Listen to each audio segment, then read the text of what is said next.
Well, so I will say that I actually have like probably less experience with poetry than a lot of people.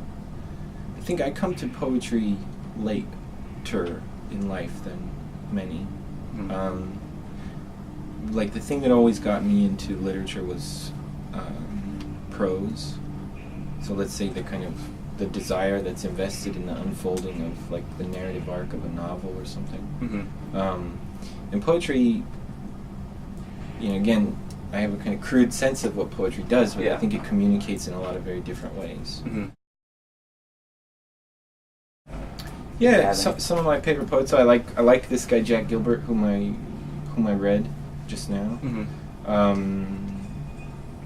And I like there are other poets I like that come from kind of other traditions. Like I was telling you before, I like this guy Osip Mandelstam, who's a Russian language poet. I like John Keats. I do like the Romantic poets, although I think that sometimes the Romantic poets are a little sort of over the edge for me. That is, I look at the world, I think, really differently than they look at the world. So it's one of the reasons why I find their poetry kind of interesting. I never got into the high modernists. Like I had a really brief dalliance, let's say, with liking T.S. Eliot, and or at least thinking that the kind of stuff T.S. Eliot was doing was the kind of intellectual work I thought literature could do. But then I think I sort of moved on from that. Because even Eliot writes kind of in a narrative way, so that would be more approachable. To Absolutely. I would say, Eliot writes maybe more in a montage way. I guess would be my brief response to that, compared to like a kind of narrative. Compared to the narrative function of prose, I think. He's getting the same effect with a different technique. Well, the same effect in a way, by no means. Okay. No.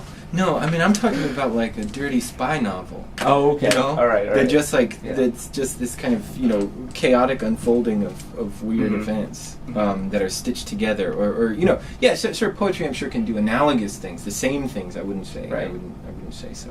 Okay. I'm trying to think. So some of my favorite of the Romantic poems are Keats's odes. I like Keats's odes. I've never been into Blake. No. Sorry, Jennifer. I think Jennifer is into Blake. Wait, no, Jennifer and I maybe agree on a dislike of Blake. I might be misremembering this. But I've never really been into... If you know William Blake's kind of weird poetic world, there's a kind of genre of scholars in my field who are sort of absolutely obsessed with William Blake, and I've always had a hard time digesting it. Right. Similarly, Byron, who's kind of central to my period. If anything, I suppose the person I feel closest to, even though he's a sort of strange individual, is William Wordsworth in this period. Infrequently, I would say. I'm quite interested in the poetic function vis-a-vis Roman Jakobson, let's say, but I haven't necessarily composed poetry, although I have from time to time written poems to people, let's say. But generally in a kind of more ironic voice, I think, than like a really serious, like in a card for a birthday or something. Sure, sure. I'll make a little poem. Yeah, definitely. Okay, this poem is called "Married" by the author. Sorry. This poem is called "Married" by Jack Gilbert. No, I don't want to read this one actually. This poem is called "In Dispraise of Poetry" by Jack Gilbert. When the king of Siam disliked a courtier, he gave him a beautiful white elephant. The miracle beast deserved such ritual that to care for him properly meant ruin, yet to care for him improperly was worse. It appears the gift could not be refused.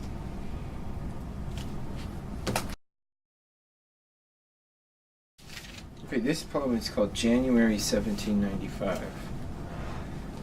Pavement slippery, people sneezing, lords in ermine, beggars freezing, titled gluttons, dainties carving, genius in a garret, starving.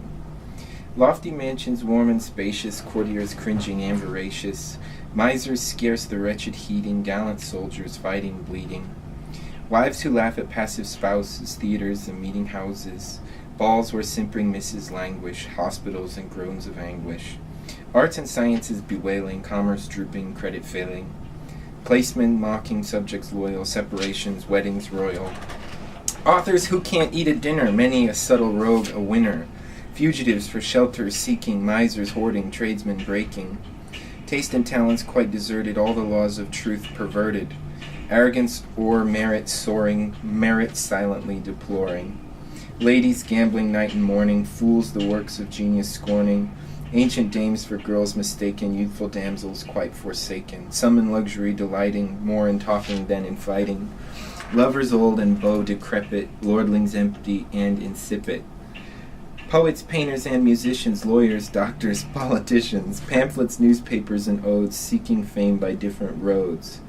Gallant souls with empty purses, generals only fit for nurses, schoolboys smit with martial spirit, taking place of veteran merit. Honest men who can't get places, knaves who show unblushing faces, ruin hastened, peace retarded, candor spurned, and art rewarded.